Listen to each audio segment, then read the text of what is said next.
Hey all, and welcome back for another round of HellfireComms Patreon TV comms, or movie comms this time, y'all. We've got a pretty iconic sci-fi movie for you today, Star Trek II, The Wrath of Khan. Not Star Trek Into Darkness, where Khan happens to appear. I'm talking about the 1982 original, baby. I got Tanner with me for this one, and would you say you're a Trekkie? I wouldn't say I was, personally.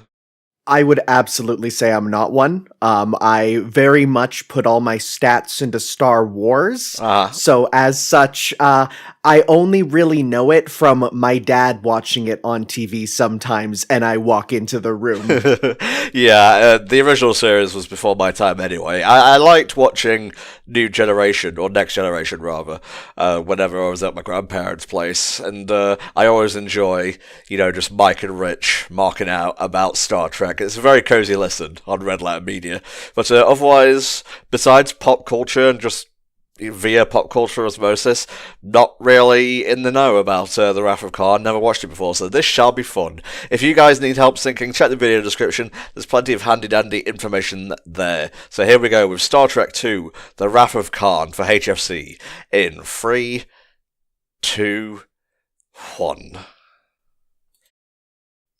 And we're off. I think this is our first movie com together, isn't it? Yeah, it absolutely is, I think. We've done a lot of the shorter stuff and some, OVA, which is kind of like movies, but this is our first proper, Hollywood movie. I expect a lot of the commentary to be reactionary. I expect a lot of it to be meme-y, because if you're expecting Star Trek trivia, well, this is the guy who very almost said Star Wars trivia, so... We all know the one big meme. It's in the title of this one, right? Yeah, Star Trek II Khan! That's what he says, right? I think so.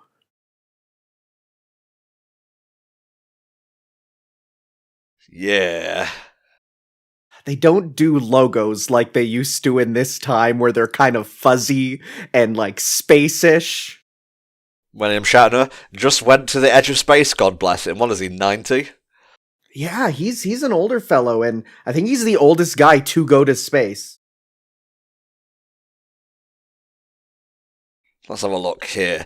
What I do know about this is Khan appeared in the original series. Let's see. 15 years since then, I believe. He wants revenge on Kirk. Makes sense, I suppose. I don't know who Billy Beach is, I'm gonna be honest. Yeah, but that name is kind of popping off. David, my favorite character. Just some guys beers, hey, what's up, I'm Derek. He gets his own name wrong. My name is Reginald. That's not, you just made up a name. Ricardo Montalban, I love him. Look at that big title he gets, along with Gene Roddenberry, who, the one thing I know is that he was kicked off most of the directing after the first movie was apparently not as good as people thought. The one thing I do know about Star Trek movies is I think every even-numbered movie is considered good and every odd-numbered one is considered bad. Huh. That's interesting, because this is the start of a trilogy, which obviously would be followed by 3 and 4. Yeah, so I hear 2, 4, and 6 are really, really good because they're all directed by the same guy. The other ones get different people in, and they're not as well received from what I hear. I like to call that the classic Mega Man principle. I love 2, 4, and 6, not super into 1, 3, and 5, although 1 obviously has the OG status.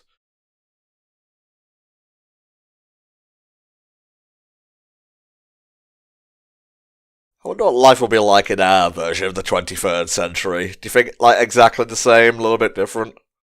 There's a lot of stuff that we're already, more advanced on them about, but there's other stuff. I think technology-wise, we'd be further, but society-wise, we'd be less, because another thing I know about Star Trek is, of course, how it's basically space communism, where everyone has pretty much, money doesn't exist, and all, if you just need resources, it's trade, and you get it given to you. I don't know if we'll ever approach that.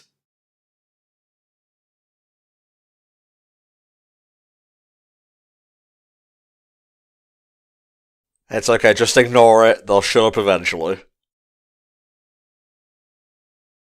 Master Xehanort plotting a plan. Kirstie Alley being Kirstie Alley.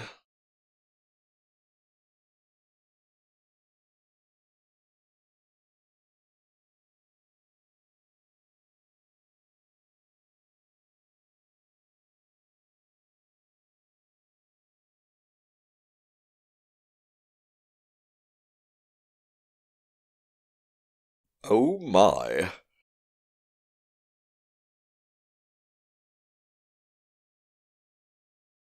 So I assume this is the Kobayashi Maru test. I didn't realize it was also the name of the ship in the test. Saw that on the wiki page, and I thought that's a remarkably Japanese name, and because I'm a weeb, it jumped out at me, but I didn't look into what it was. But it does get headline on the wiki page for this movie.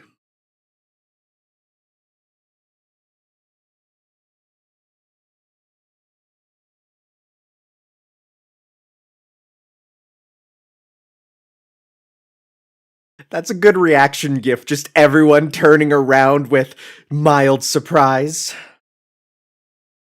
Have you seen the Klingons in like the newer Star Trek thing? They look ridiculous. I have not. I know that the Klingons looked kind of weird to begin with, where they're just very humanoid, and then they got like the modern look we all know and like, but I haven't seen the new ones. Let me give this a look. Oh no, we're all dead. Sulu just flung himself out of his seat there. Ooh, don't like those new Klingons. Nope, definitely not. Whoa, that's messed up.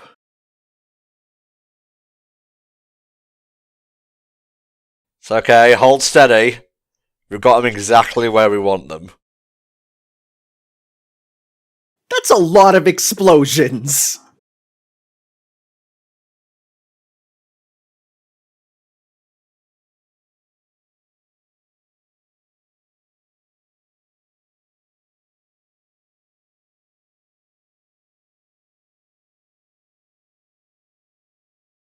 Oh. It's me.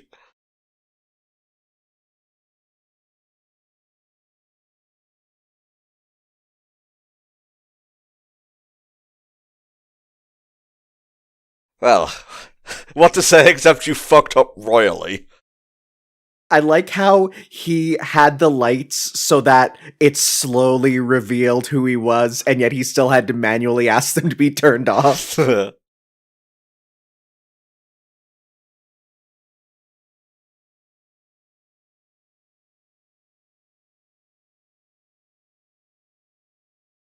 Fucking love bones. Every group dynamic needs a bones.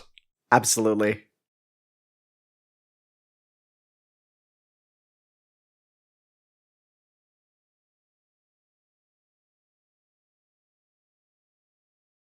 That's kind of the point. It's how you react under pressure, really.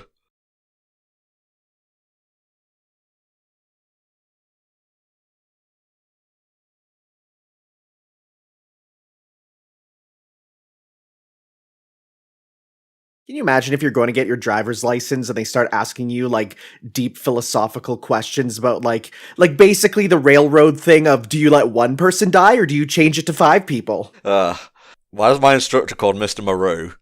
This seems a bit odd.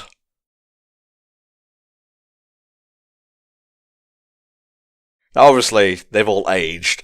Aged gracefully, I would say, at this point in time. I think most of the people on Star Trek kind of they all age really well. Yeah. Like you look at Shatner now and you're like he does not look like his age, you No, know? not at all. Man, I miss Leonard Nimoy something first.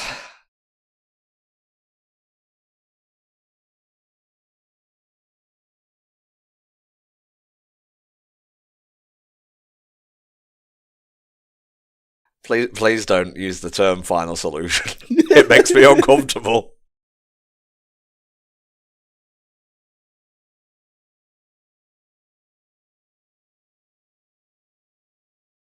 You stupid monkey.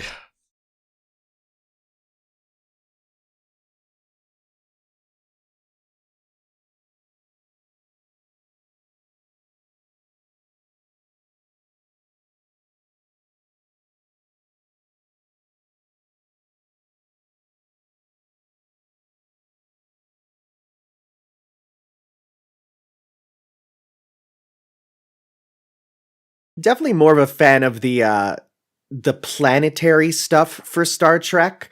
The stuff in space it's good and all, but it feels very limiting. But when they go to places where they can kind of settle down and see like environments, that's when I really like it because I just love looking at this world and being like, look at all this cool stuff. Look at the architecture. Ah, thank you. Oh, it's a book. Never mind.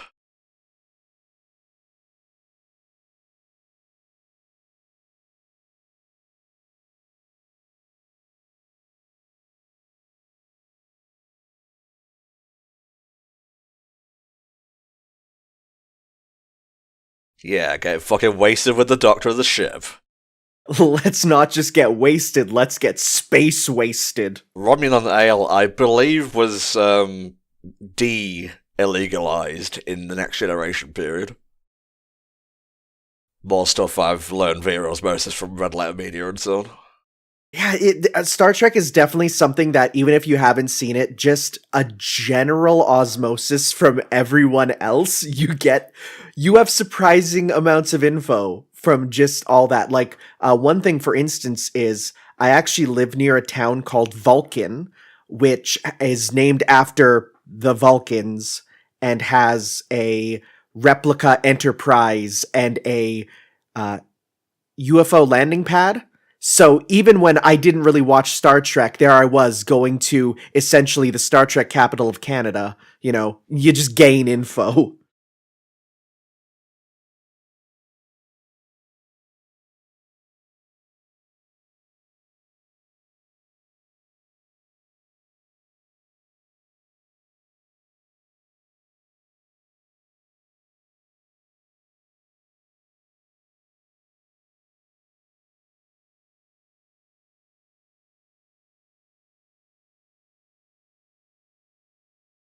Stop being such a bitch and get out there. You must fuck every colour of the rainbow of alien. Yeah, you can only do so much in the simulations. God, so many fucking holodeck memes.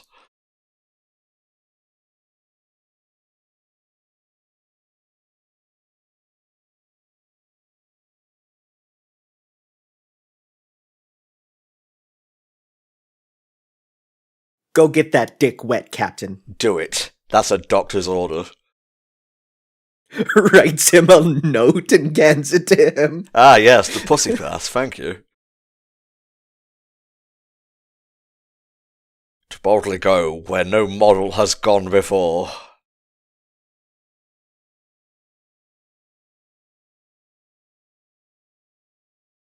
I am still pretending to be Russian. No one has noticed.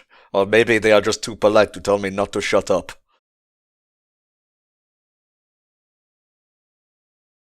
Do you know in the European version of this movie they called it Project Mega Drive? Sure.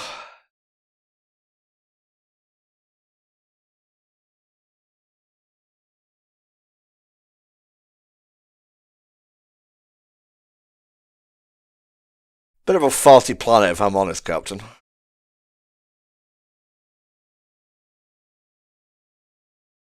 You know, I've been playing a game that's been doing a big Star Wars parody right now, and it had me Googling, like, what makes a gas giant? And I learned it's actually terrifying because the gas is so pressurized there, it's basically solid. So you can just walk into gas, have it solidify around you, and then that's it, you're done. Don't like that.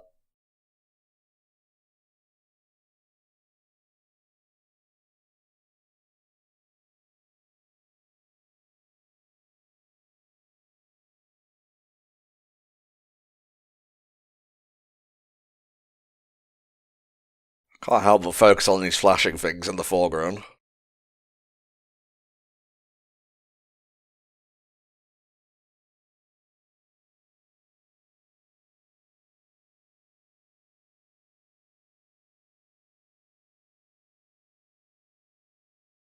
I love the ambient noises of all the ships. There's a couple playlists on YouTube which are like just the ambient noises of Star Trek, and I've absolutely used them to help study, just to get that little hum in the background.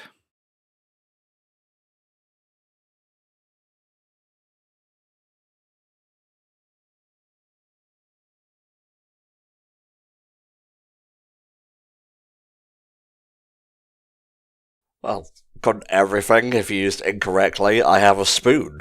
It can be used for cereal or to gouge out an eyeball. Really, the choice is up to you. Anything's a weapon if you're creative enough. I think that guy just realized he's an NPC in a universe of main characters and kind of had a crisis about that. Yeah, that's probably the case, yeah. Oh, Among Us. Just looking at the timer, watching the seconds tick by. I think they've actually started going backwards since you made that joke. It's all very sussy, Captain. Fuck it, may as well get in on it, you know? You got it. It's the hot meme right now. You gotta play the meme economy.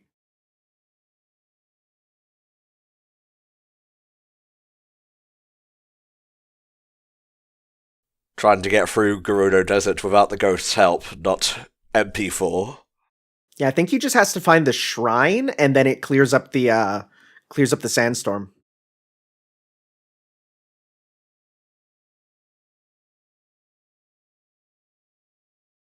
Holy fuck.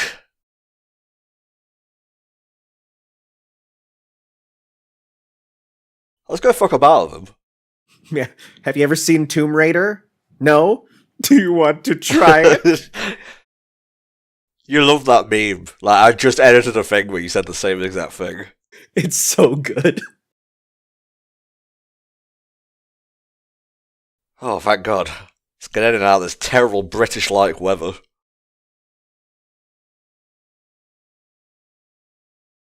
Hello? Alien life, are you there?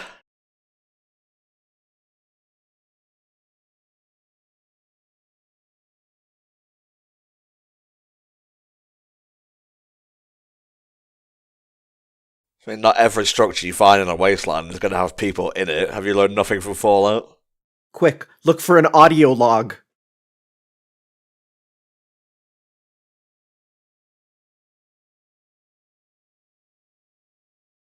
Space checkers.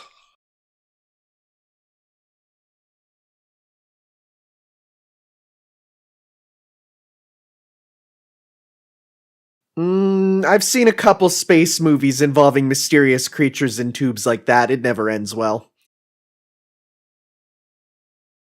Maybe Dick. What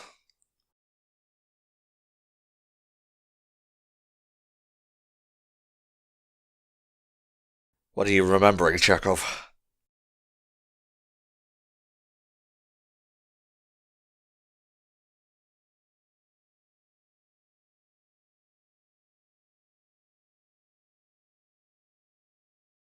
I want to go a little bit faster. The music's gaining.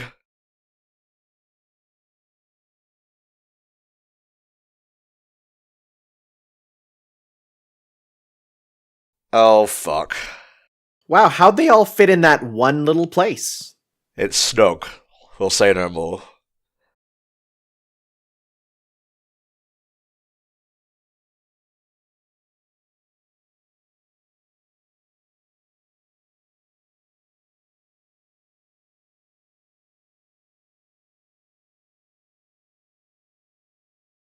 Oh, the drip gloves.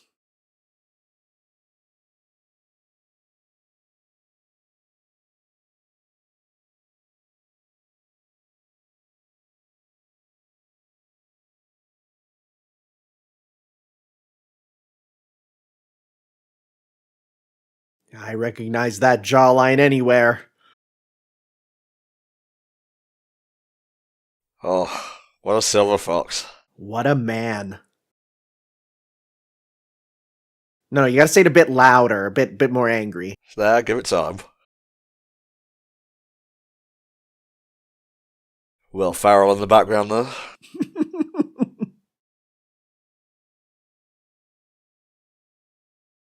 Yes, you are expendable. Well, he is wearing red.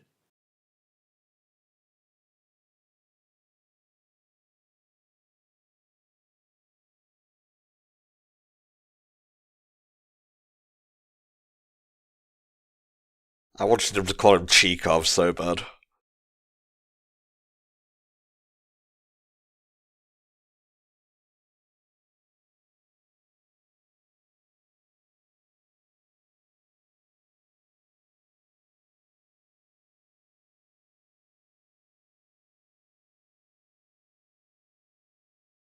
You're literally being held down. You can't really demand stuff. And when Will Ferrell gets mad, you don't even want to know.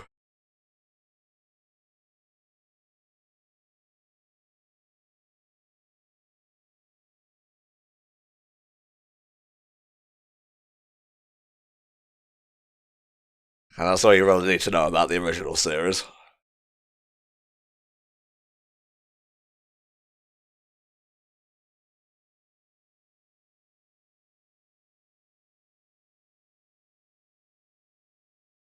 You know, they got marooned, but it's a good thing that a ship carrying 1,000 headbands crashed there so they can ornament themselves properly. Oh, yes. Without that, we would be like animals.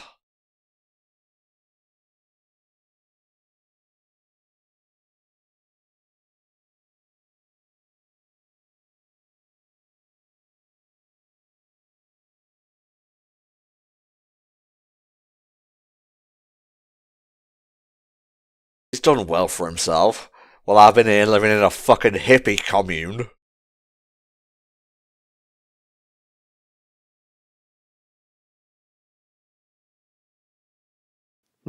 Admiral Kirk doesn't roll off the tongue as well.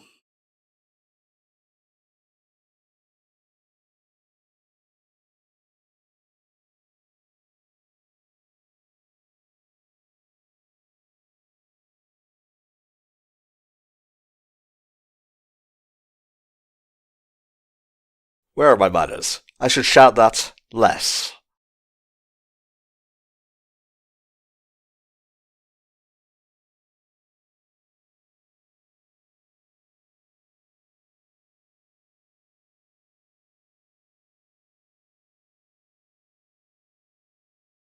The idea that, like, one planet can randomly explode and then it makes the other planets nearby just slightly tilt and they can't sustain life, that's terrifying. We're playing a cosmic ballet every single day. Also, it's not really Kirk's fault. You put his crew in danger. What the hell did you want him to do? He couldn't have foreseen another planet blowing up and altering this one's atmosphere.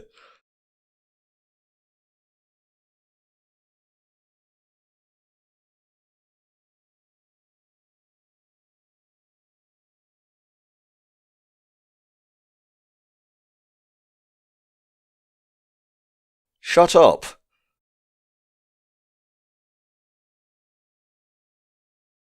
Now.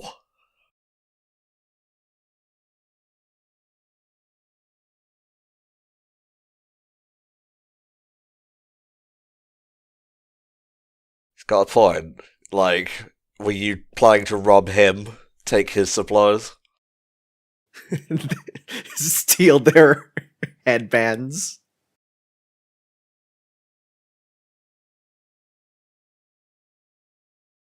Why does this have a handle on it? Are you a GameCube, good sir? Oh, that chest. Oh boy, I don't like where this is going. Please be a tribble. Please be a tribble. It's not a fucking trouble. Everything should be tribbles.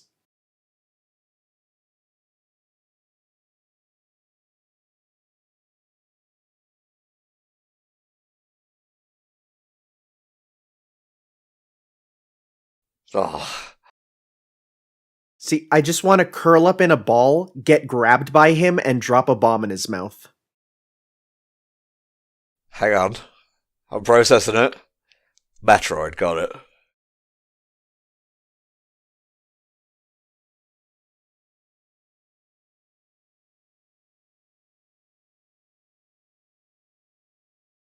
Man, shoutouts to, like, practical effects, because this still looks good.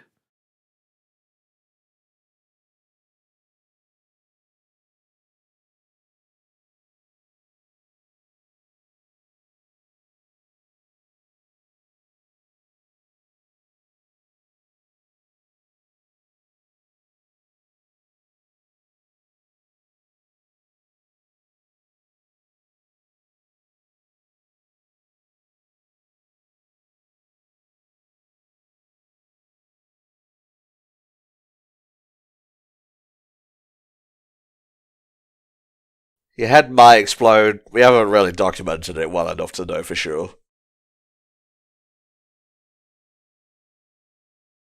In general, I don't want anything going near my ear, let alone something that goes into the brain after that. Yeah.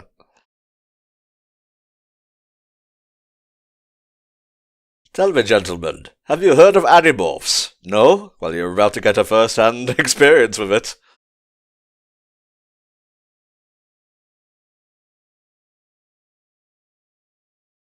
Oh, that's horrible. Oh, I don't like this.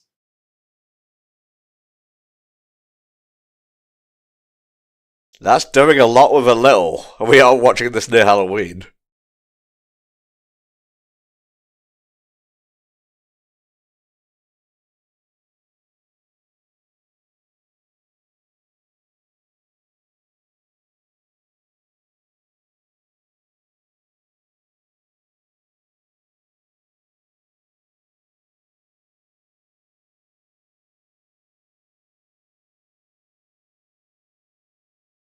Man, that scene just kind of went at its own pace, but I was enthralled.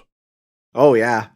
It's like, where is he? Just cut to him, little glasses, reading a book.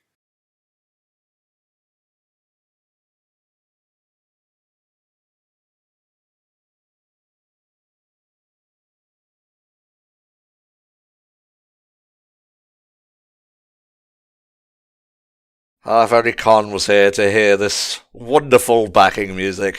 Alas, I dumped his ass on some random planet.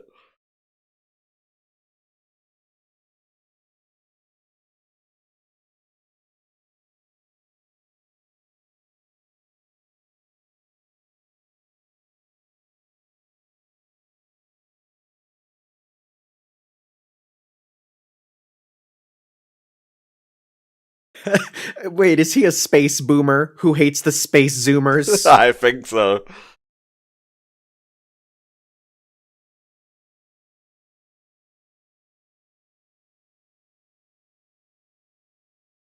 Did that really have to be like techno and whatnot? You could have just used it. Whatever. Isn't that what, like, T-Pain uses to auto-tune?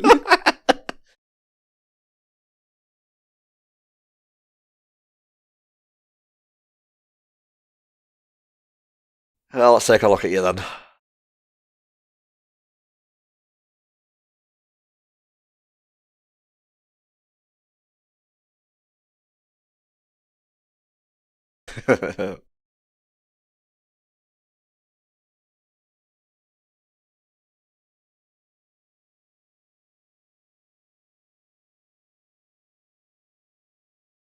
You know, in his head, he's like, what a dweeb.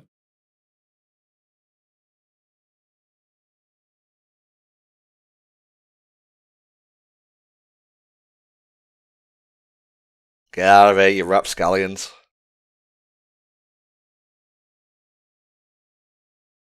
Ah, Kirstie Alley. Well met.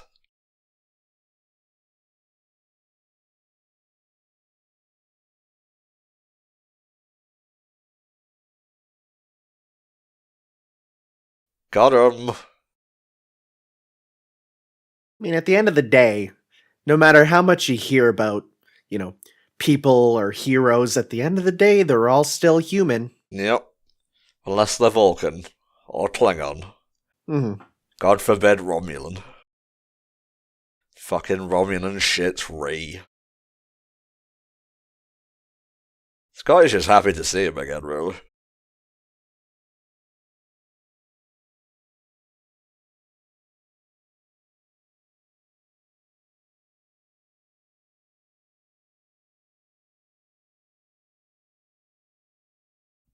Sorry, I must go now. My planet needs me. That elevator was just transparent enough that if you didn't look close enough, it did look like he just started floating with, like, the Sonic 3 elevator noise. Oh, Jesus.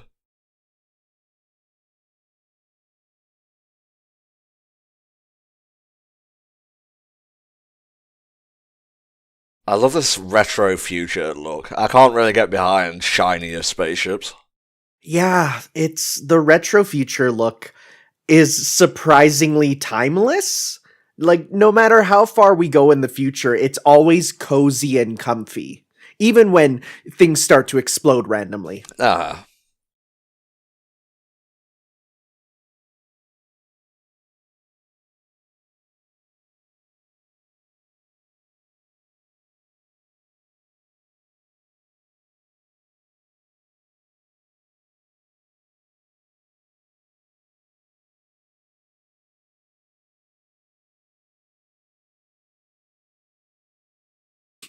She immediately reverses back into the spaceport. Gosh, damn it. It's exactly like when my mom's like, okay, you're gonna learn to drive, and I immediately backed up and nearly hit the house.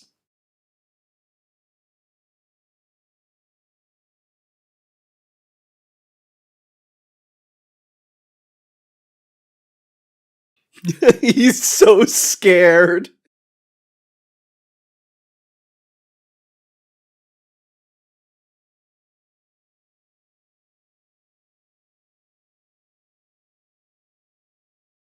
I read NC and thought it was Nostalgia Critic for a second. Oh, you know, he's absolutely made a joke about that in one of his reviews.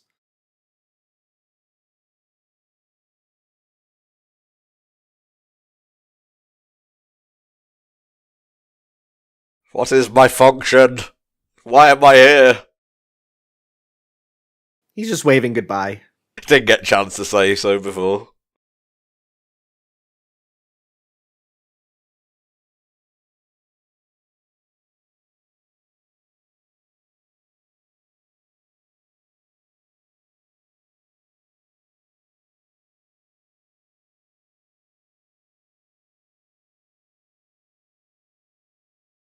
The pacing of this whole thing is just really interesting to me because it's like half an hour and the protagonist and the antagonist haven't even exchanged a single word yet.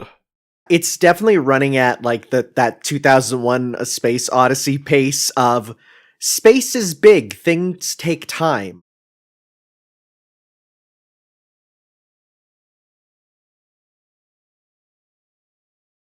Just starts watching anime on his computer. Oh my.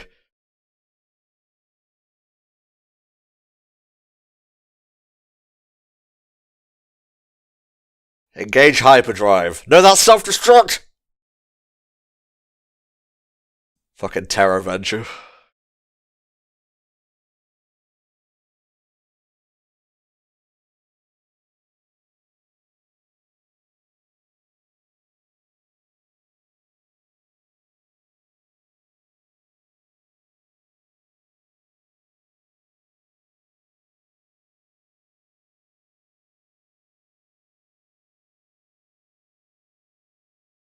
What's your favorite sci-fi ship name?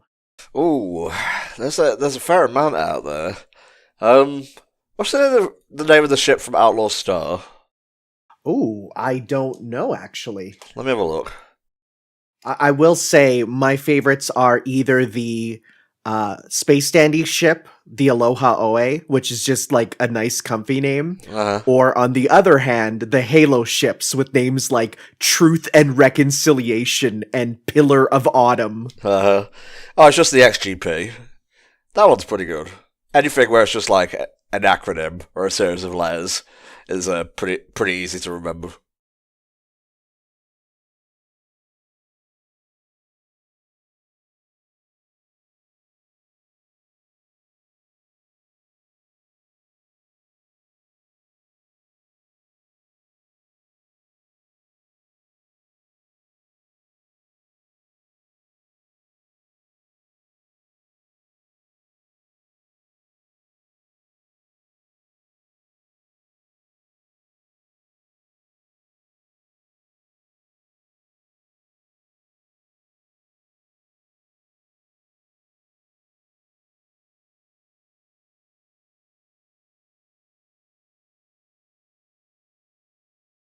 Very good.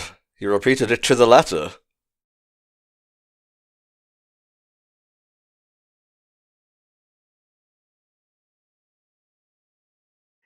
This plan would not work if they didn't have the press button to speak. If they had the automatic sort of, Discord, it plays automatically, the plan would not work.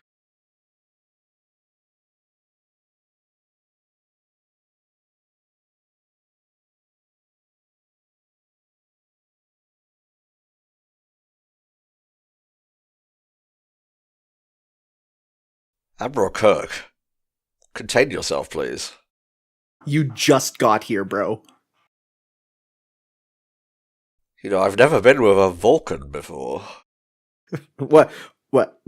I've never been with a Vulcan woman before. Ah, I see.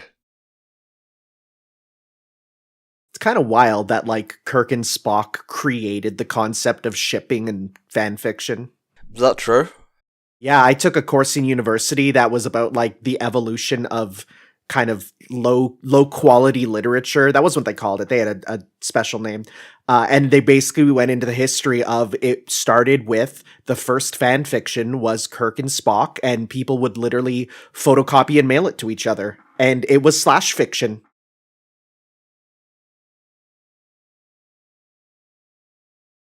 Only Shatner could deliver lines like this with a certain amount of arrogance and suaveness.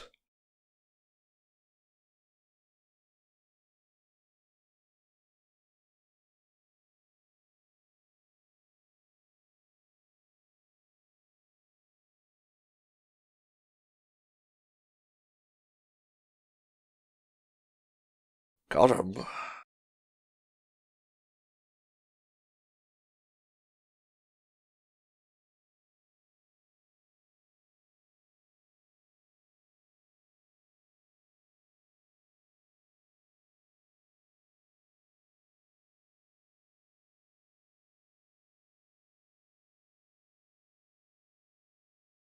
Dang, not a space DDoS attack. No.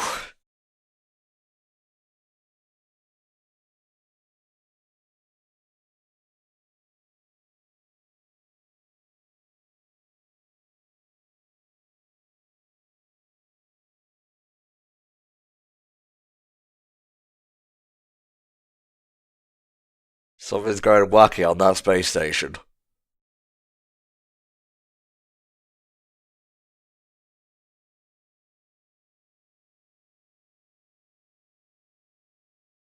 This room in particular doesn't strike me as a Star Trek room. This room strikes me as an alien room. Or a Doctor Who TARDIS sequence.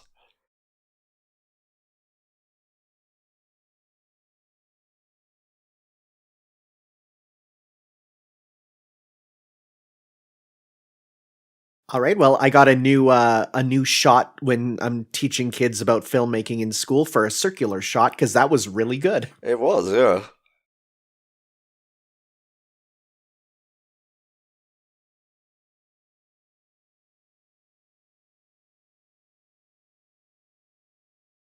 Is there an X on that ship? If so, I'm in.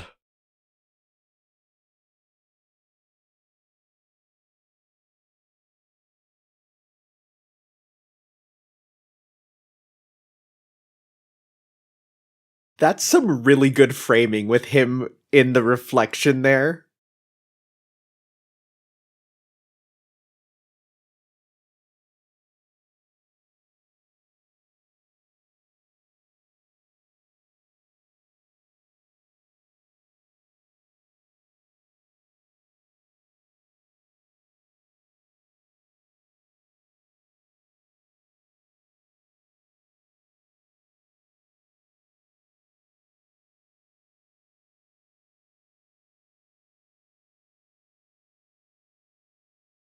This is exactly what Kirk kind of wanted, really. Not being stuck behind a computer out there, doing crazy dashing stuff as the rogue that he is. And finding women of various colors to get his dick wet in. Yes, yes indeed.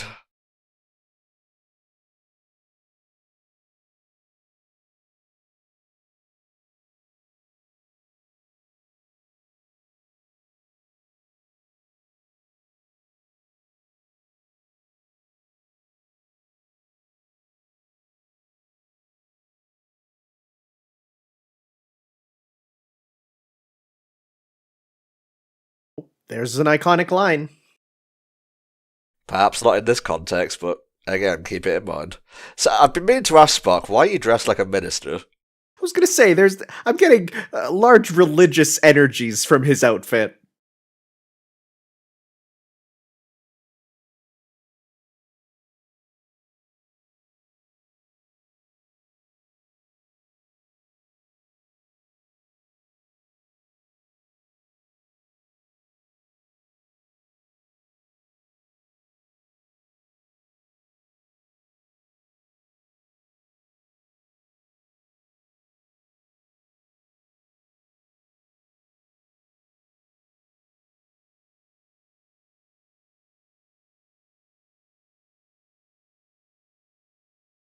We do not say punch it. Anyone who says punch it, fire them out of the space torpedo tunnel. It is nice how, like, immediately they're like, all right, we're back to basics. Let's do this. Like, there's no, oh, we're back. It's like, no, they're just immediate. Like, they're so used to it. Booyah, baby. Money shot.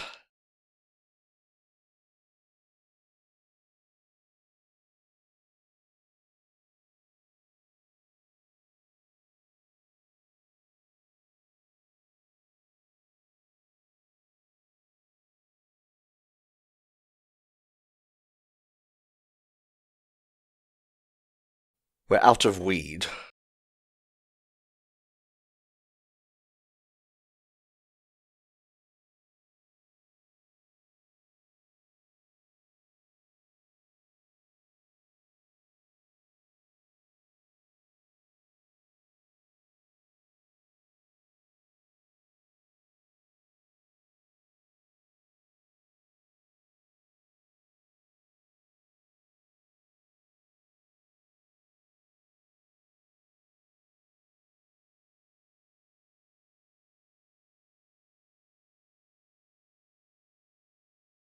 You know he planned this speech.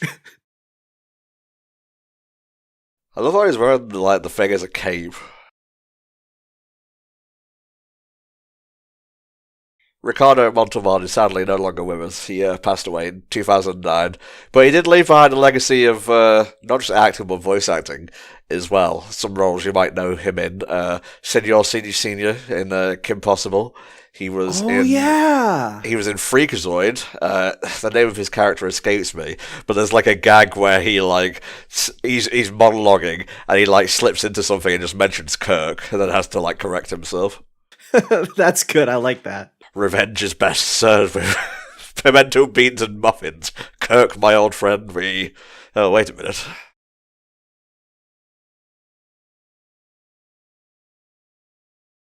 Sonic the Hedgehog, my dear Spock. And don't forget Restore.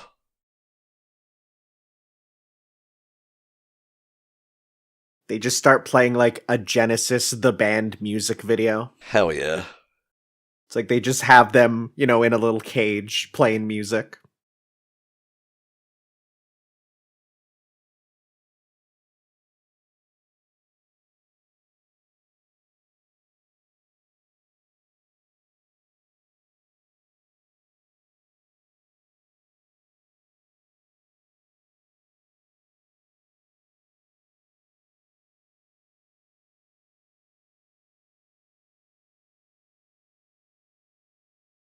It's getting very retro now.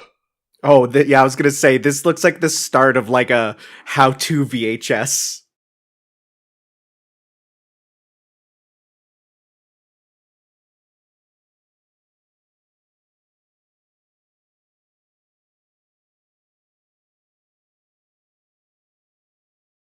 Oh, it's a terraforming project. Won't be the last time one of these plots crops up in Star Trek, although I don't know where. Man, if only there was a barren planet that could have life brought back to it.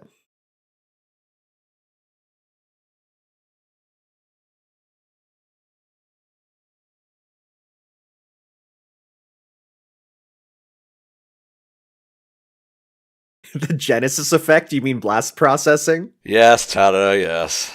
Look, the jokes are placing themselves in front of me.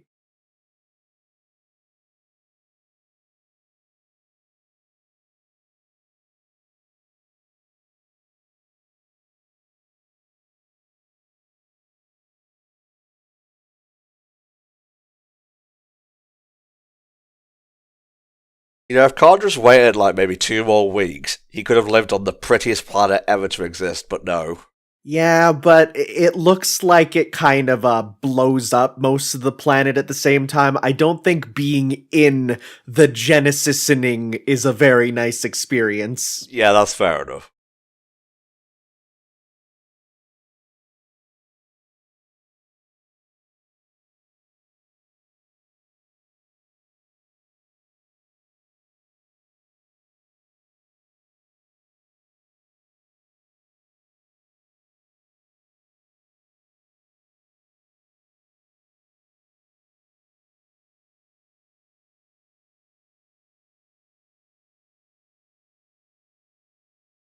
Yeah, that's what you were saying, Tanner.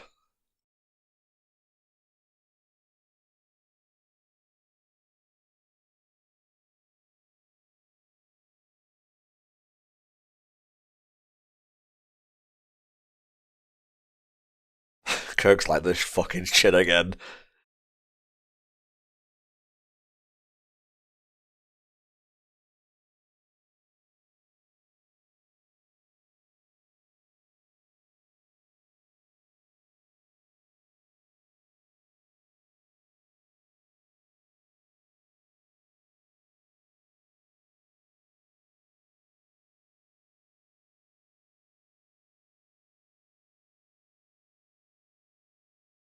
Ooh. Getting a bit saucy there, Bones. I mean, we are literally witnessing a, space debate between someone quoting the Bible and someone quoting logic. Yeah. Thanks for keeping my chair warm, Tuts. Sits there. Why is it on vibrate?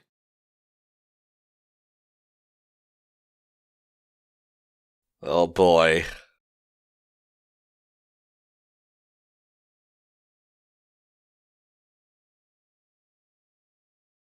Just want to see Khan standing like on the tip of it, arms crossed with his cape fluttering.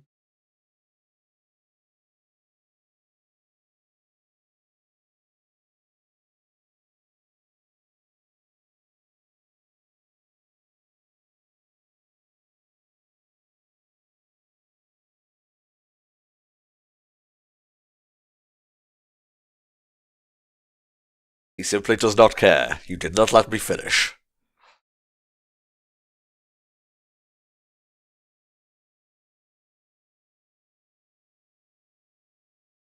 Well, on the battle of outfits, I think there is a clear winner here between the two ships. I see not a single headband on the Enterprise. Oh, there's the quote.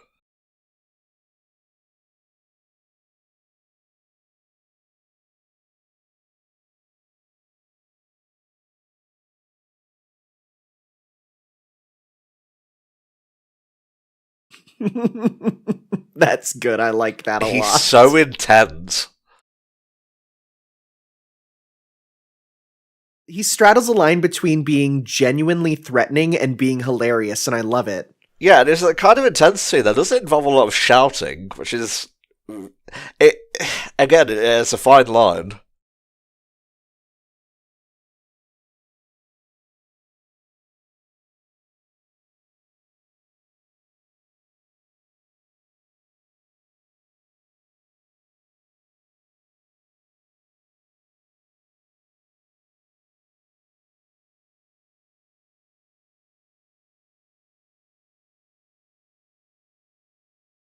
Oh, I'm gonna enjoy this.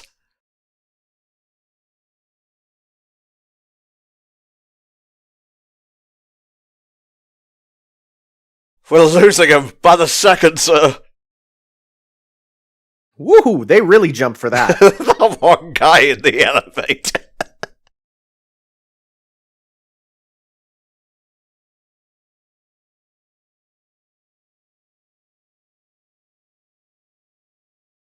So it's only striking me now, but this is exactly like what a submarine fight is like, almost to a T. Oh yeah.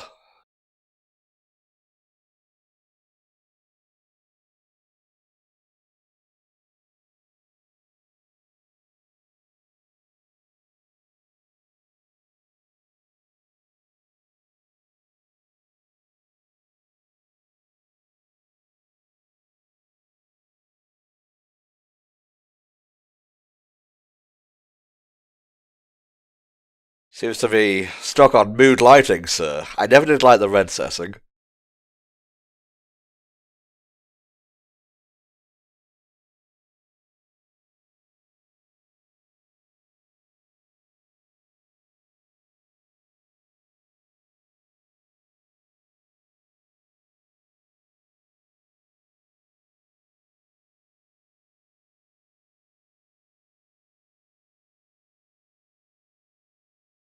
I will say it's kind of weird that, we have all these internal explosions and yet not a single place where, space is exposed and people are being pulled out. Give it a while, you may get your wish. Oh boy. I don't know for sure, I'm just saying. Things are bad, but they could always get worse.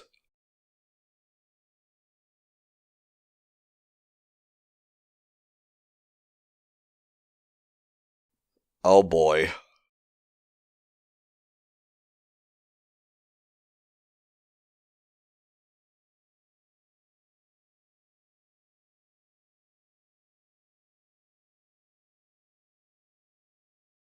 Are we just gonna immediately see him just laughing in his face up there?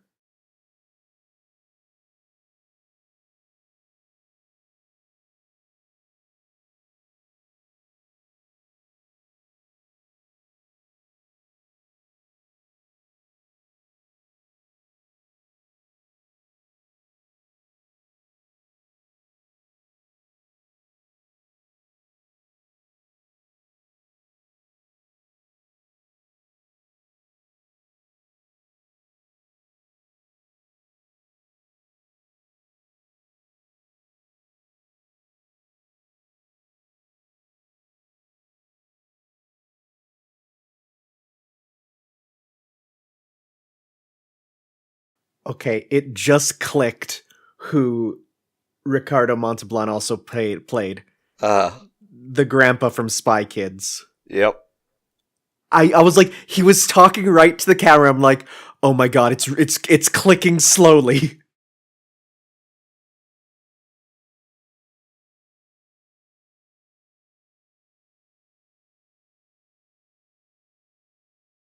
Uh-oh. No, don't give. Oh no, don't play dumb.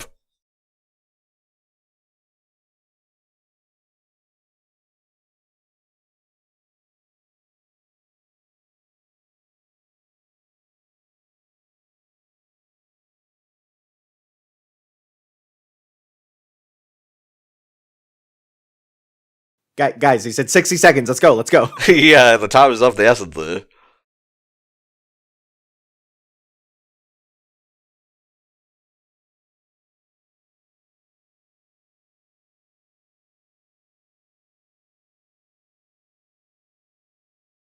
Pulling him on a ruse cruise here, I think.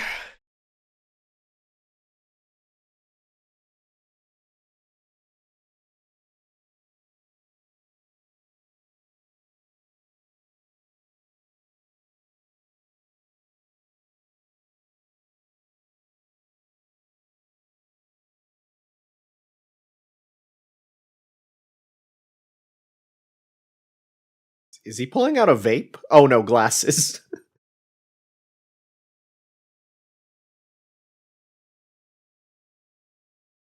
This is the best kind of, fight in sci-fi. It's not done with, laser blasters and stuff. It's just all brains versus brains. Yeah, and it feels realistic to what a, actual pirate encounter at sea would be like, even like, in the 80s here, where it's not so much about just fighting as much as it is the mental struggle and the information exchange.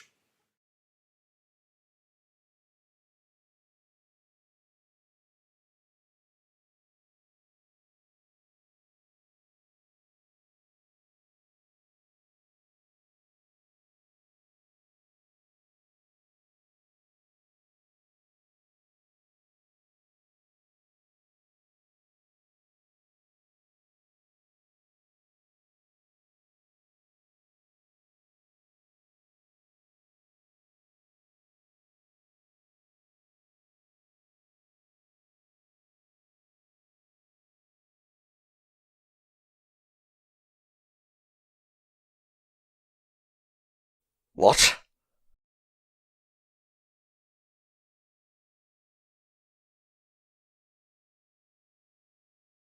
Oh, I love this.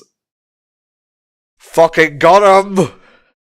It's charisma versus charisma.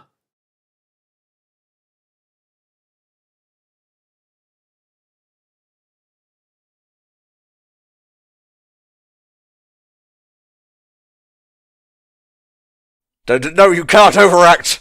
I will overact!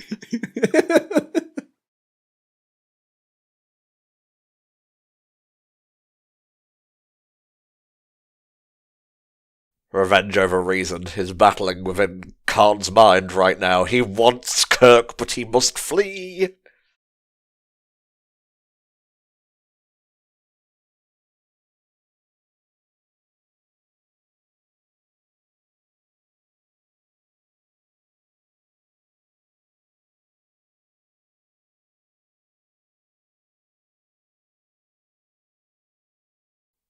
Oh no.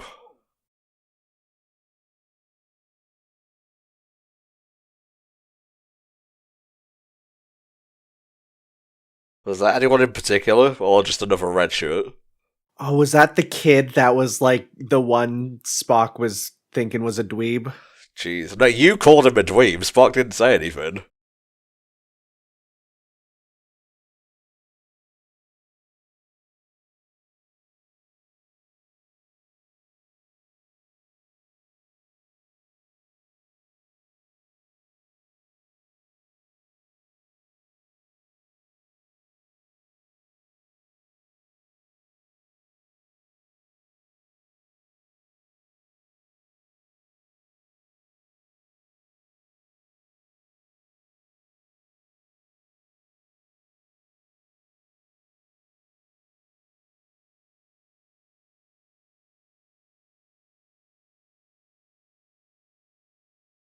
From what I know of the original Star Trek, there wasn't many heavy moments.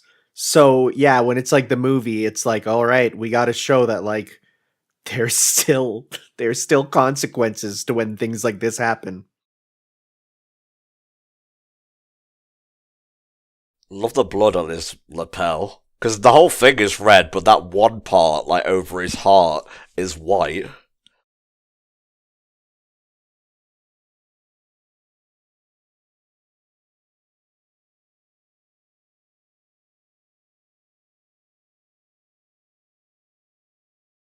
Did Khan get there already? Maybe they're all on coffee break. Maybe. One would hope.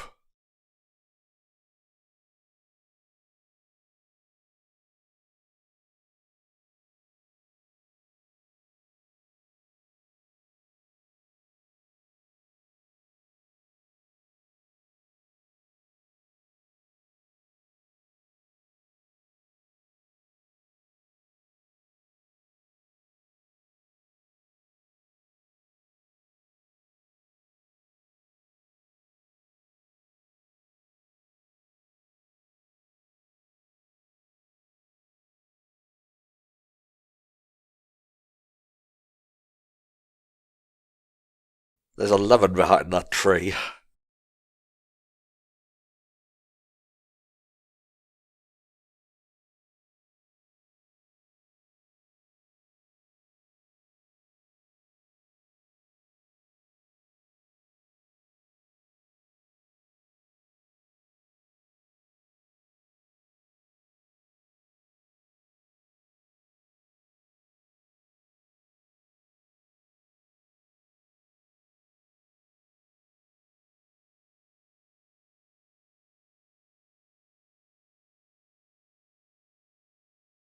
I can't tell if she just made up that rule or if it's a new rule and he's like, these new kiddos and their rules.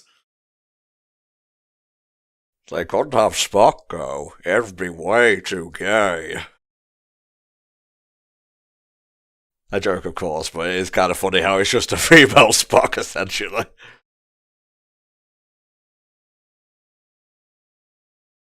I love his popped collar. Well, one must always have Trip.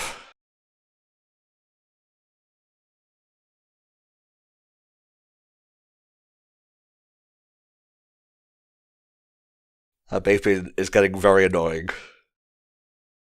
Yeah, but it's gonna, eventually go crazy, and that's when all things are gonna pop off. Oh, that's when you'll find a boo. Oh god, she's trapped within a monitor. Oh wait, no, never mind. It's just a screen.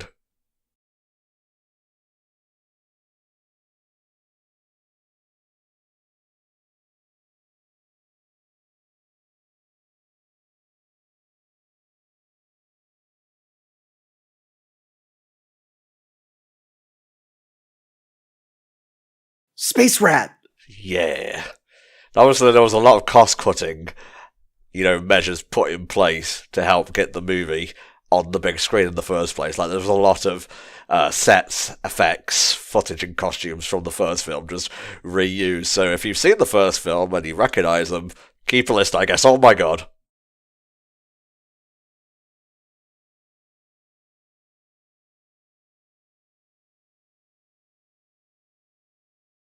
Yeah, I think it's safe to say that Kong got here first. I did not think that this would be almost like a space horror film at times, because there's been a couple opportunities where it really goes in for that aesthetic.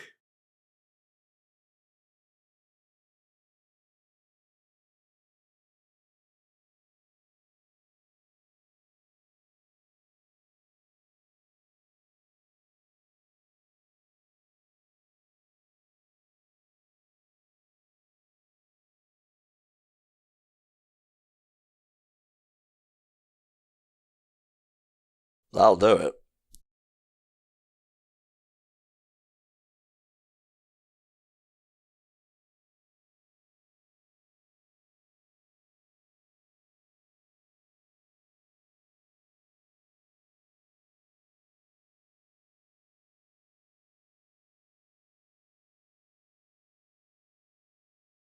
I have a slug in my brain, sir.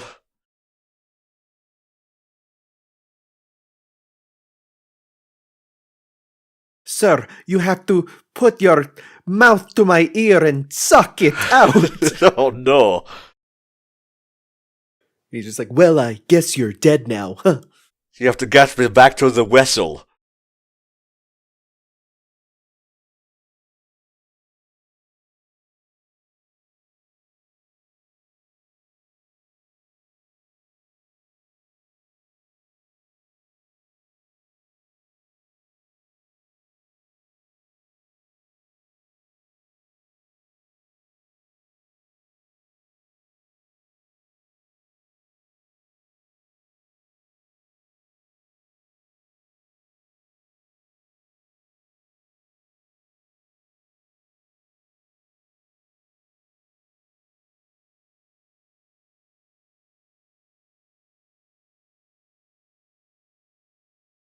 I was there for that episode.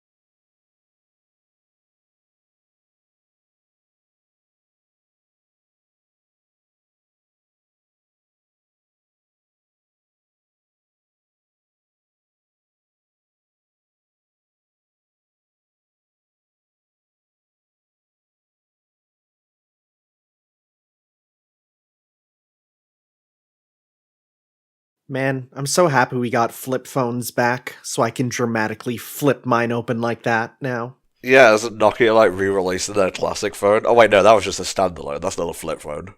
Yeah, no, but they're making now flip phone with touch screens. Oh, nice. Yeah.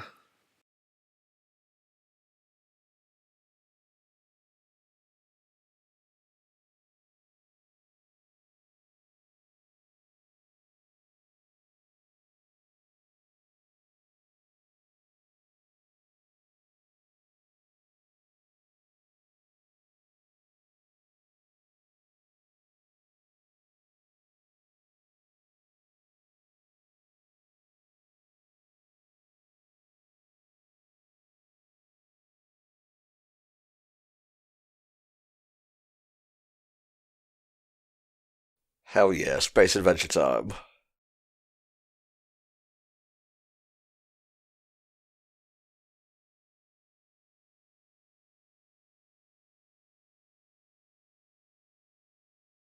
It's not funny, Jim. I don't like that.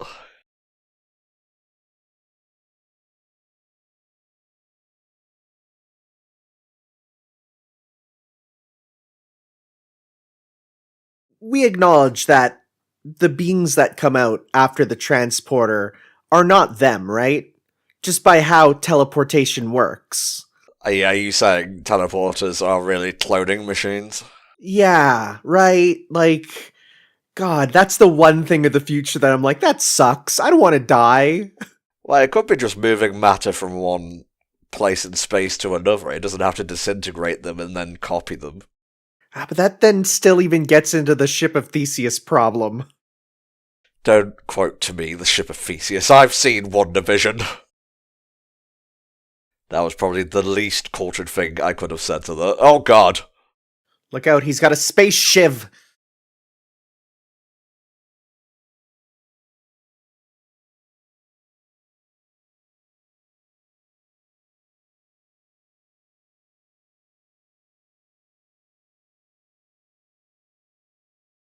Oh no, my son tried to punch out an admiral.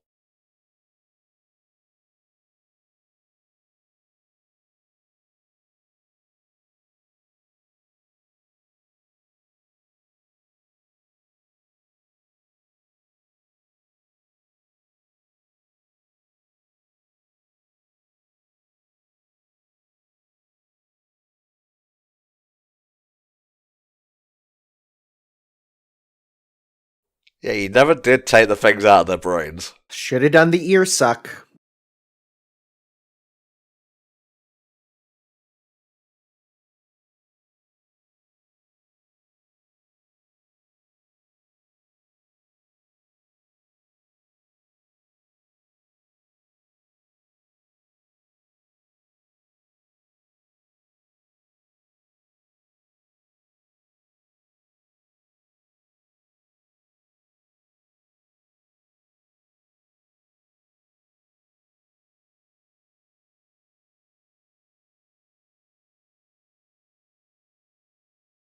It seems like a waste. Why can't you do it yourself, Card?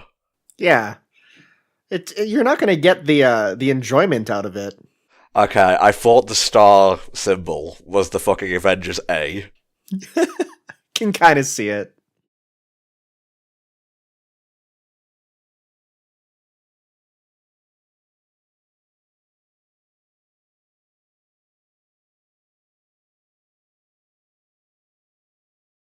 Very famous or infamous moment right here. Man, what a way to go. That looks the worst.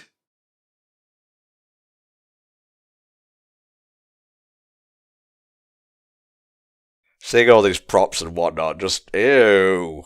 Don't like the jam. Anyway, I used to go to pizza a lot as a kid, and I just remember being in there one time, and there was like, oh, here, have some Star Trek stuff, and have some more Star Trek stuff. 'Cause I don't know what film was going on at the time, but there was like a little symbol replica, and a Enterprise, like, cup topper thing. Ah, fun times.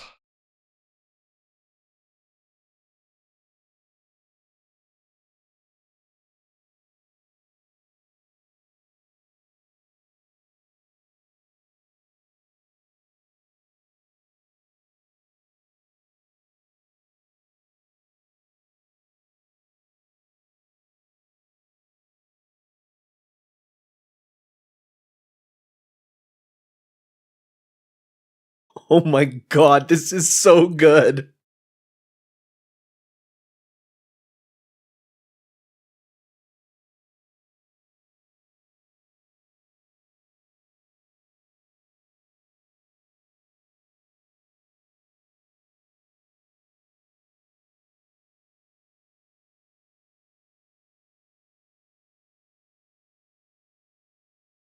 Wow, theft is easy in this universe.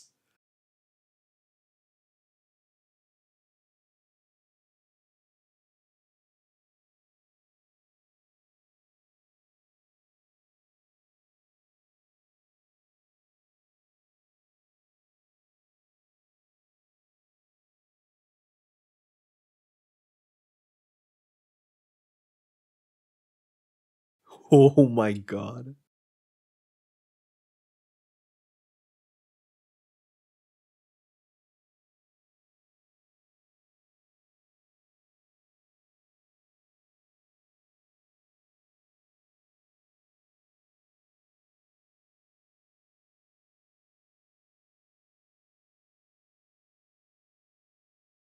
Damn. I've seen that parodied and just like clipped so many times, but seeing like the actual context of it. Like it's something to joke about, and every time something it's all the time. But when you actually see why he screams, of course. How else would you react to someone who is so conniving?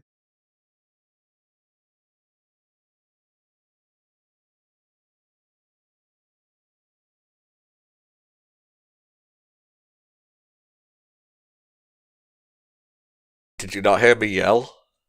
Oh, right.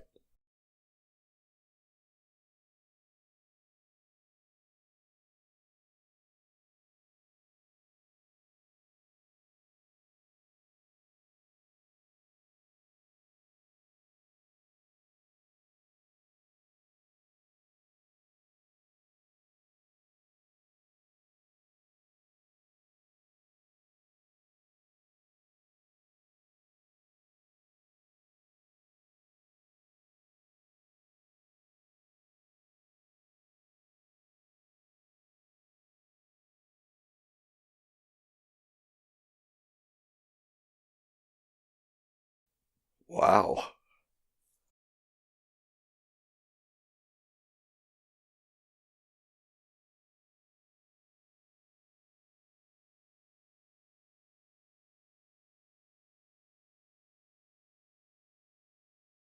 David, are you like 30 years old? Why are you being so petulant? Yeah, he's acting way younger than what he actually looks.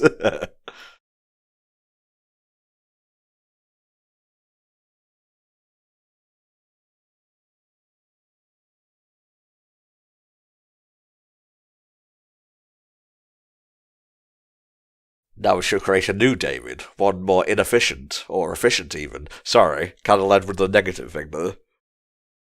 See, I'm just waiting for the twist that like David is actually his son just from a rendezvous one night.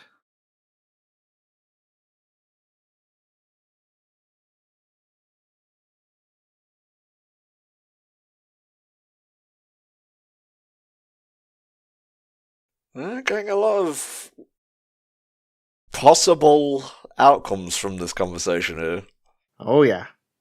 says Merritt Buttrick as David Marcus, a Project Genesis scientist, and hmm. Hmm. Wait, Flower says Kirk's son. Mayer liked that Buttrick's hair was blonde like Bisha's and curly like Shatner's, making him a plausible son of the two. So I don't think it's said outright either way. No, it's one of those most people think it is, and it makes sense. Because he definitely recognized David when he saw him and was like, wow, he's grown big.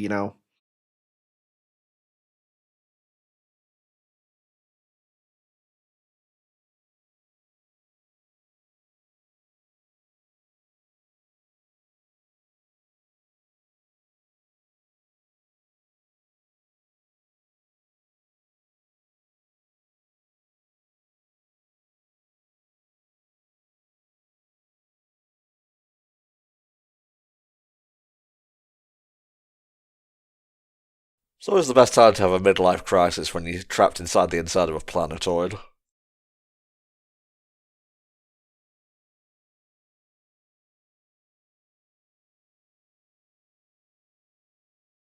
I've already seen that.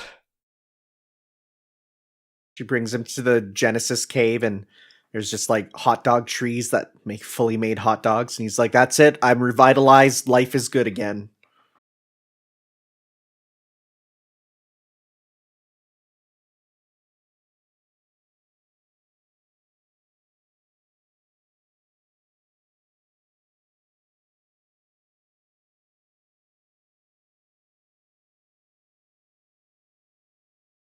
Instead of apples on the trees, it's just Mega Drive cartridges. Oh, Look at this. Fresh Gunstar heroes ready to pick.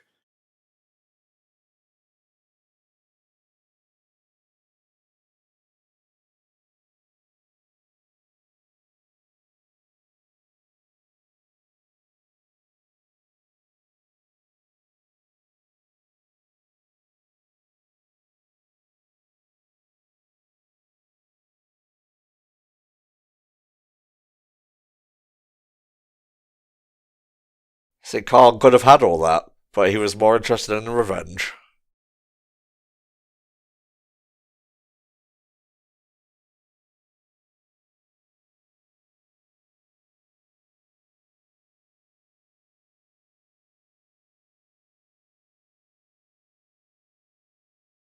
I assume by she, he means the Enterprise, in which case I assume they're hiding behind the rock. All right, I'm genuinely curious, so I pulled out the Virgil checklist to see if Khan counts as a Virgil. Rival, yeah. Recurring fights, Yes, yeah. Family member, that's a no. No on that. Morally ambiguous, yeah. Yeah. Better than you, I could see, yeah, debatable. Contrasting personality, Absolutely. color contrast. He's got a yellowish thing, and Kirk's more red, so yeah. Similar playstyle. They're both strategic. Yeah, I'd say so. Like that fight in space there, they were doing the same thing. Penultimate or final boss. Yes. And playable, which, I mean, it's the movie, so it doesn't really work. But you see a lot from his perspective. Yep. So according to that, he is a S rank Virgil. Wow.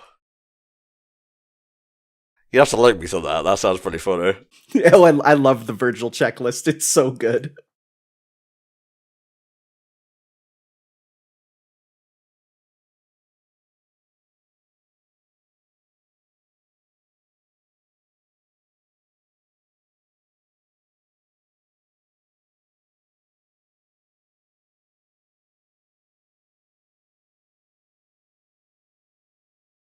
It sounds like music you'd hear, like, going from area to area in Banjo-Kazooie. You're not wrong. Imagine if the composer came up and it was Grant Kirkhope. Like, what the fuck? I'm gonna look up the composer because I'm really enjoying the music here. James Horner. That name sounds familiar. He worked on Titanic and Avatar, the James Cameron one.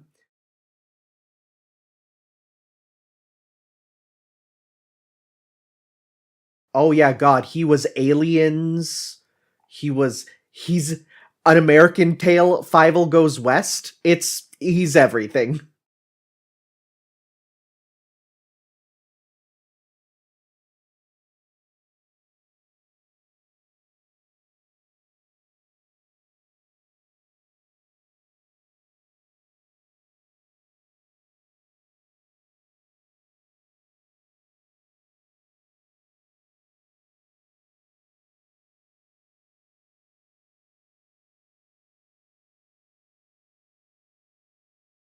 Oh, we're into the big old finale now. Well, it's interesting because like the wiki page is literally broken up into Act 1, Act 2, Act 3, and like yeah, you can kind of divide this movie into 3 solid, very clear-cut acts, and I kind of like that.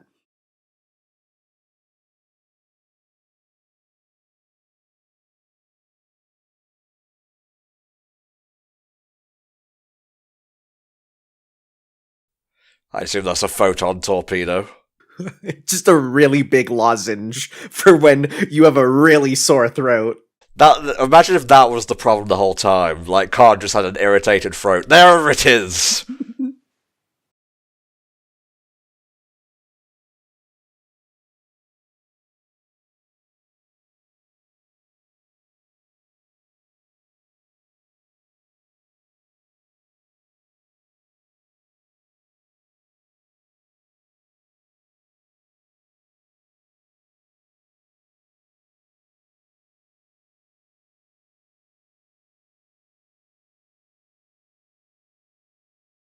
It doesn't look like the ships are moving fast, but that's just because space has no point of reference, so it's actually moving super fast.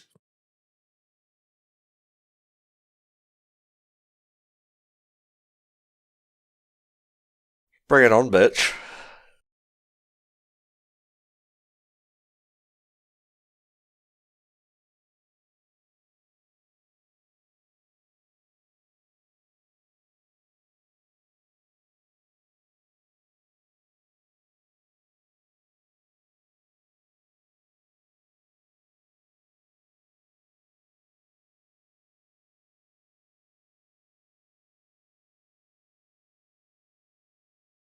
I like how they both speak torpedo-ese. David, this is the bridge. Do you mind? We're trying to work here. It's like, oh, I thought this was the shower.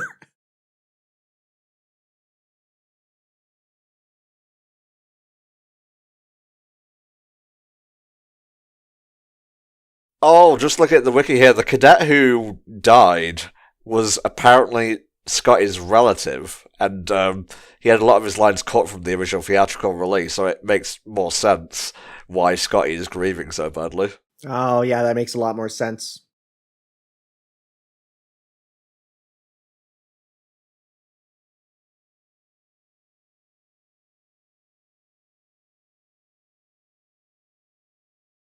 I will kiss you if you don't! Get out of here! This feels like you already have Genesis. You don't need a Super Nintendo. No, full power. I must have both to win the console war. I will be the coolest kid on the playground. That's what it felt like sometimes.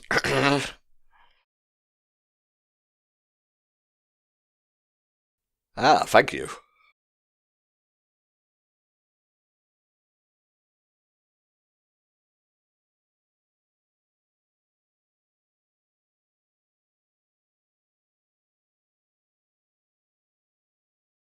Dang, look at this starry trek into darkness. So, if you'd let us sit down, we wouldn't be having this problem. No, only I and this woman may be seated. Also that other guy, but he has a headband, so he's cool.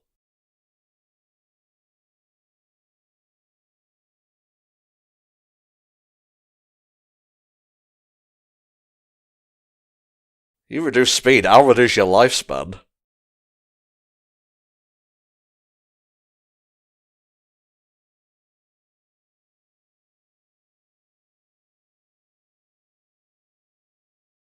Something you don't really see all that often in Star Trek, 3D battles. Because, space is. You can move in so many different ways, and it's usually just straight lines, but especially when they can't see each other, it's like. They just gotta guess.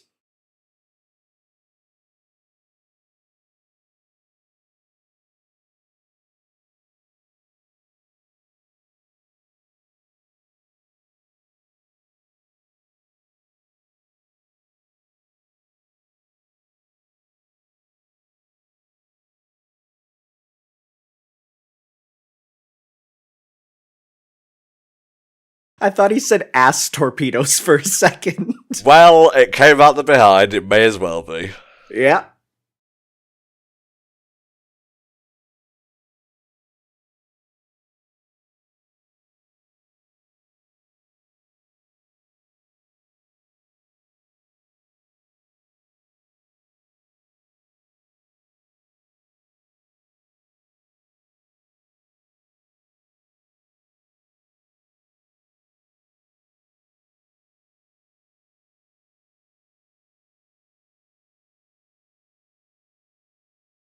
I just love how the big climax is essentially a naval battle. It is such a naval battle. Just even the thing of we can't see and have to use sensors that only sometimes work. It's exactly like that. And wow. Holy crap, the destruction.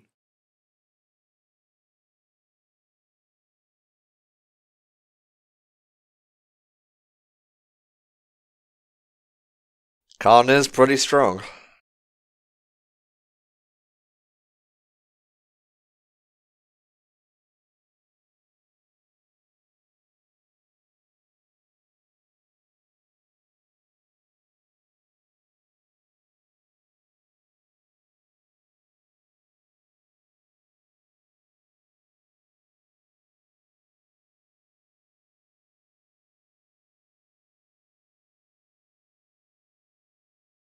Are you satisfied, Khan, now?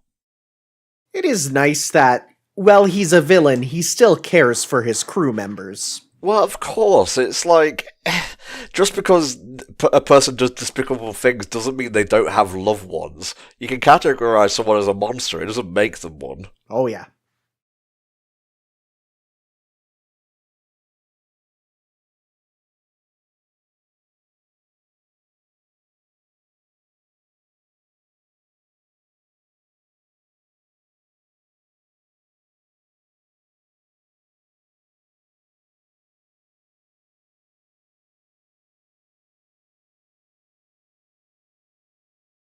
Ah, I see. That's all the Genesis can do anyways.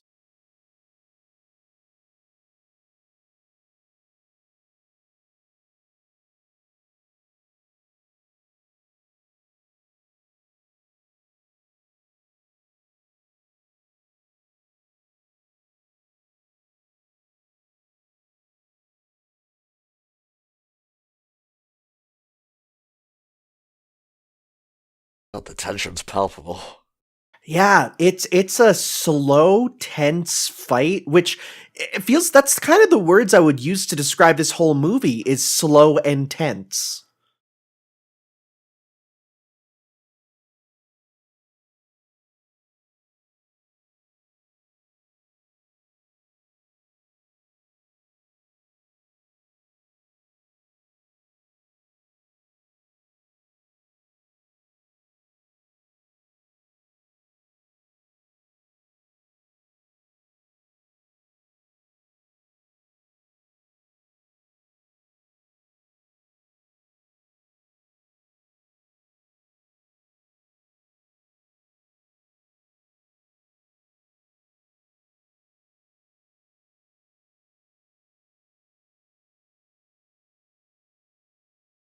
Let's send a lozenge down that throat.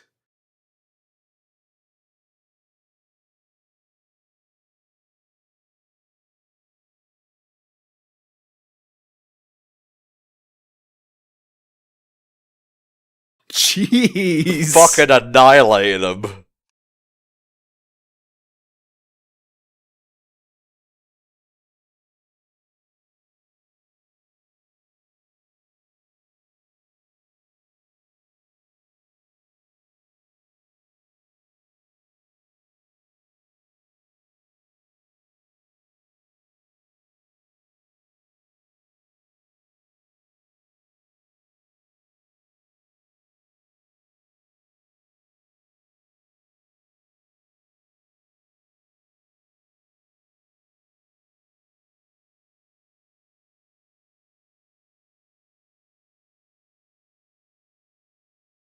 Ooh.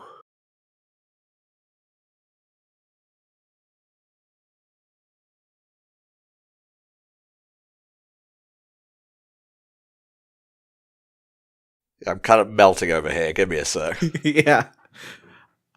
Just in general, this movie has a lot more people getting majorly jacked up than I would have expected.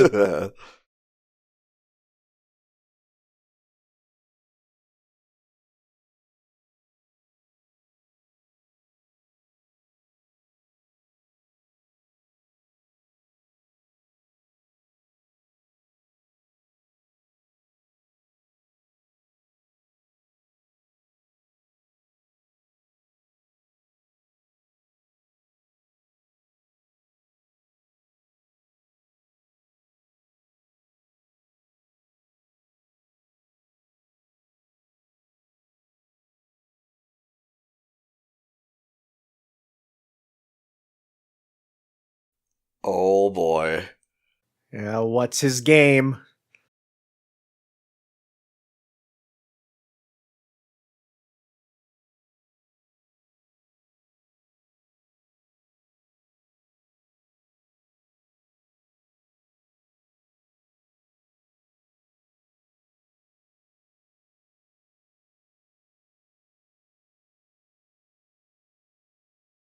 Okay, seeing big red words flash up that say commit is terrifying.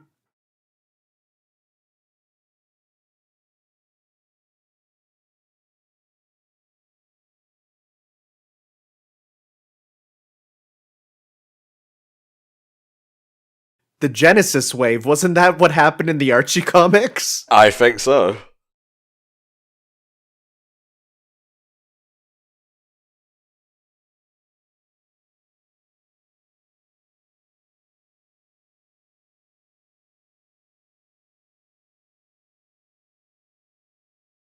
This is really heroic music for the enemy just did his final plan.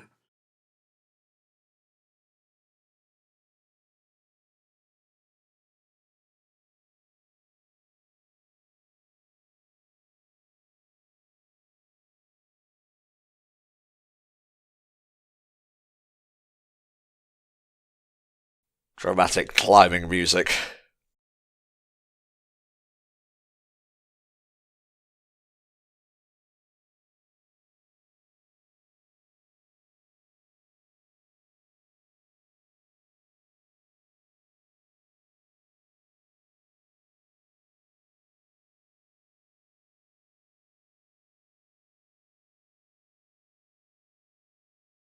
Use your space racism for good for once.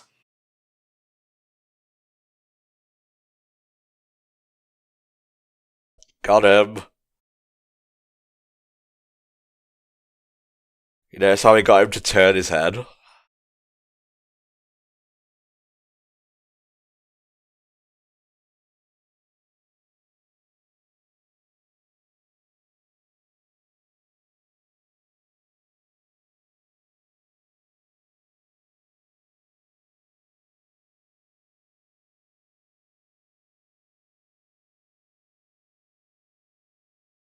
Anyone with a thinking brain right now would make the connection of the needs of the many, the needs of the few.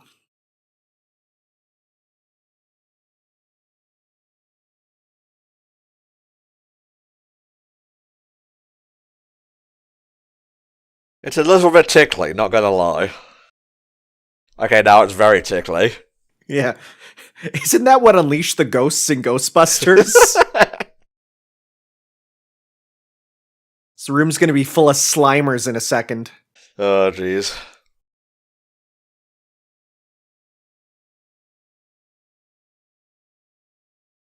You know, it's funny, Nimoy apparently was not going to have a role in Wrath of Khan, but according to the wiki, was enticed back on the promise that his character would be given a dramatic death scene.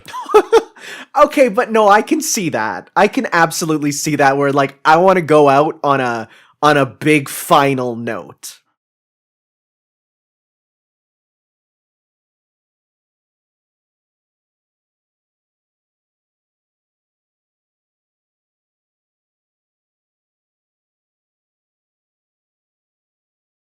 Oh, and this is just the best thing.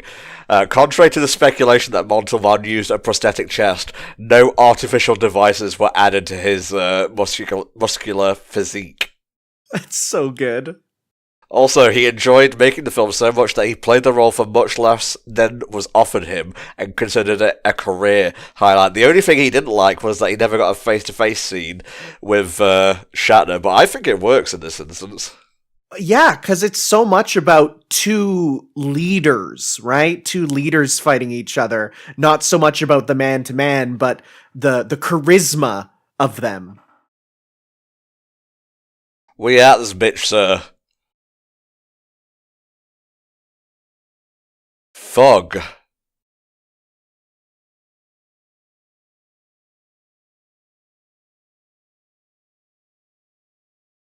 So do we tell him that in space there would be no noise when the explosion happens? Or no? Okay. That would make sci-fi a very boring genre, let's be honest. It would, but I've seen a couple things. Well, like the one really really good scene from Star Wars Episode 8, right, where it's like the big thing happens in space and it's pure silence. That does hit a bit different.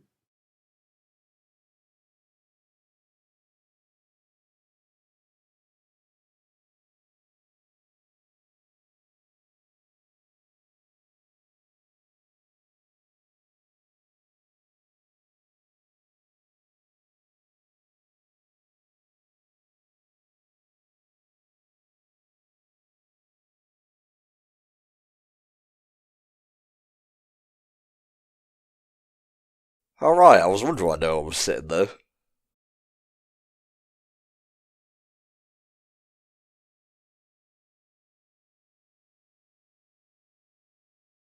So did he like become a planet? I don't know. Is this how we got Ego the Living Planet?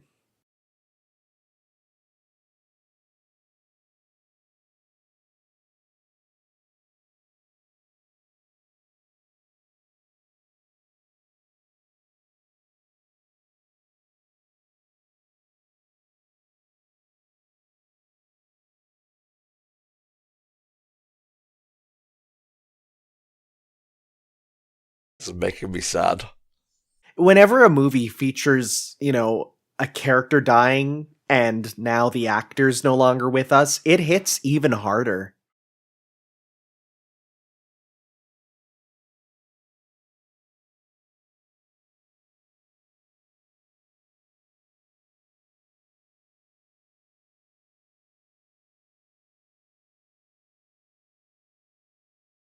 Hold on, be with you in a second.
I could see this absolutely destroying theater goers, especially if they were huge Trekkies when this came out.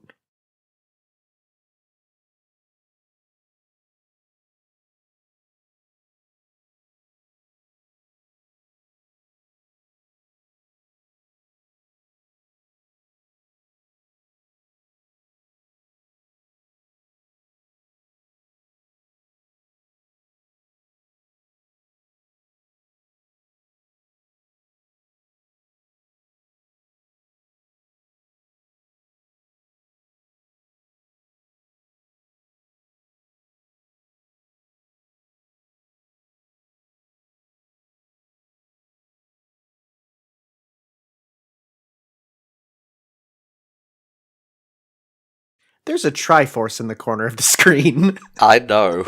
I I know. was it took me a few seconds. I'm like, huh, this real emotional moment. And there it is.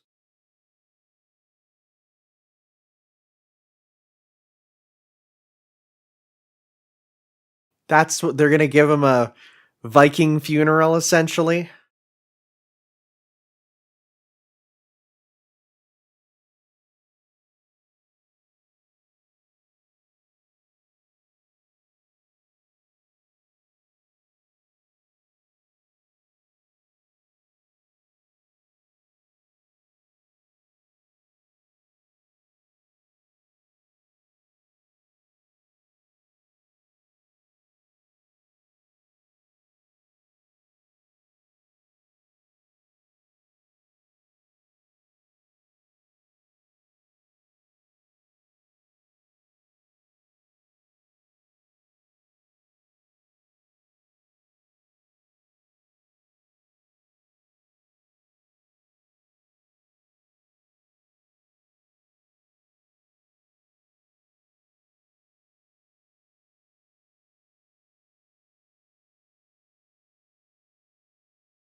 Between the quoting of the Bible earlier and now we have Amazing Grace on bagpipes, it'd be interesting to look into like all the religious stuff in Star Trek and see where the future goes with that. Yeah, for sure.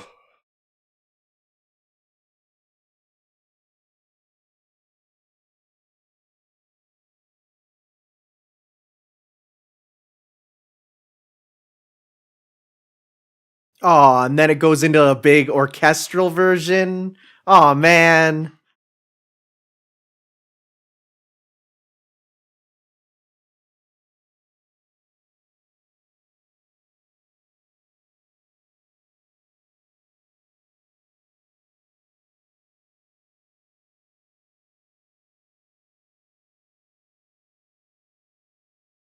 Again, that hits pretty hard, but the fact that the next movie is called The Search for Spock kind of diminishes it a bit. A little bit, but the scene is as poignant as ever, I think, in spite of that. Yeah, for sure. And, think of it at the time where they had no idea that was next. It would have, like, that's devastating.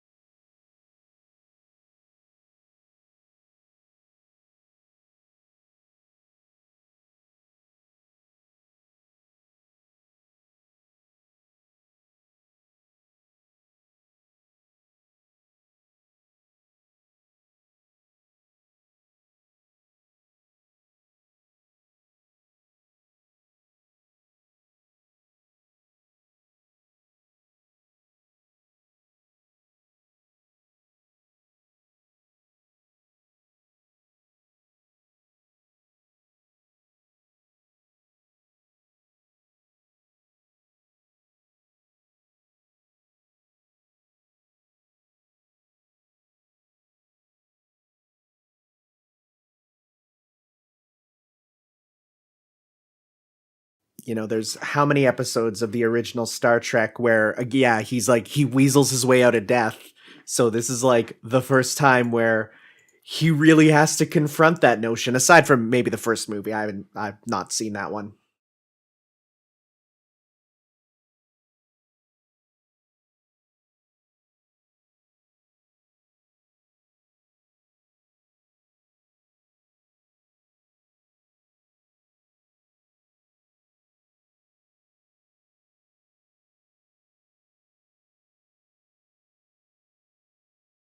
Oh,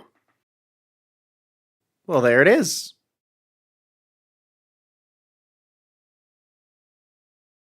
Just walks up. You what, mate?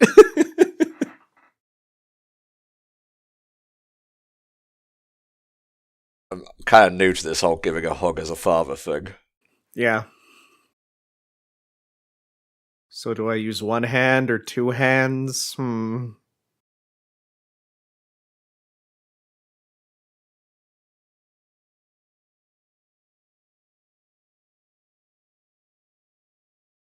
Should have just been, star date such and such. Whew, this has been a lot in the last 72 hours. Ooh, it's been a rough one. It's been a number of things. Kind of hope things calm down again.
And this even hits harder with him now going to actual space, right? Oh. So if that was the planet that got like hit by the wave and whatnot when the thing exploded, or whatever the thing was used on, and Spock's there, that could lead to a plausible reason why he gets revived. Well, I do have the Star Trek 3 The Search for Spock page up. I don't know if they allude to how it works, but it's actually incredibly silly. Well, maybe one day someone will commission us to do 3 and 4, but in the meantime, I think that's it. So, yeah, here's Spock's resting place, just nestled between these new plants. That landed very comfortably. Yeah, there's no, crash site or anything, no crater. The plant's nestled it on its way down. Yeah. They're like Spock's corpse awkwardly falling out of the thing. And see, the problem was when the Genesis wave hit, it hit the little bits of the hippie tribe's weed stash, so every single plant on that planet is just marijuana. Ah, son of a bitch.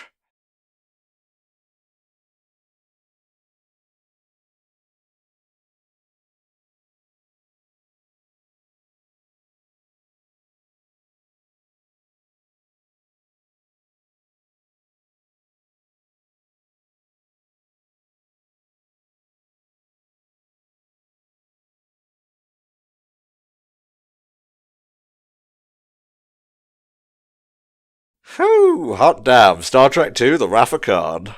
I absolutely can see why this is what is labeled on many lists I googled as the best Star Trek movie, because it's not just sci-fi action. Yeah. I would say everything about this is uniquely Star Trek, with the way the space battles happen, with how it's more about two commanders, commanding their ships and them fighting each other, rather than it just being, the two men fighting with fisticuffs, right? So it really is a Star Trek movie.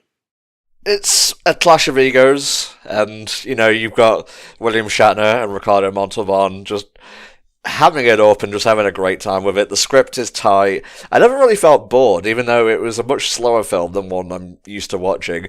The score was great, cinematography was great. The story is just basic sci-fi stuff, terraforming device in the hands of a madman, but it was an early usage of the thing, so I'm going to give that a pass. But I enjoyed that a lot, so thank you, Mauricio Cuervo, for commissioning this. If you guys want any movies, you can hit up patreon.com/HellfireComms, and we'll add them to the backlog. Once you have pledged, and that pledge has gone through, you don't have to stay pledged to get your eventual movie com. We're working through the backlog as fast as we can. Thank you for your patience and continued support. We'll see you next time for another Hellfire Comms movie com or TV com. Bye-bye.